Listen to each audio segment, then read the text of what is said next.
Hi there, it's Sandy. Welcome back to my channel. Today I am going inside of a model home in my subdivision. They're building more homes and I'm going in to take a look at a model home, and the reason I'm doing that is for some decor inspiration. I'm going to be doing some refreshes in my home, and so I want to get some ideas of some decor. You know, model homes are always decorated so beautifully, so I want to get some inspiration that way. And then also here in this development where I am, when the particular builder is done, they typically auction off their decor items. So even though there's other builders in here that have, you know, model homes or whatever, they just sell out their stuff.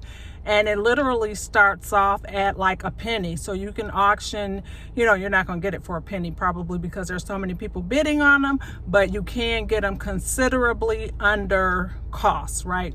So most of the things that they have in here, they're very familiar. You know, you can get them from Home Goods or Pier 1 or just some of the TJ Maxx, different stores like that.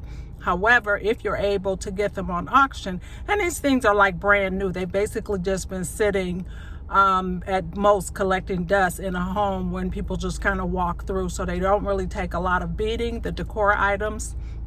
So you can get some really good deals. So that's another reason why I'm going in here, is to see if they are nearing completion of their particular section, and get an idea when they may be auctioning off some of their decor items if I like them. Yeah, and that's it. So let's go inside and see what it looks like.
Sous le ciel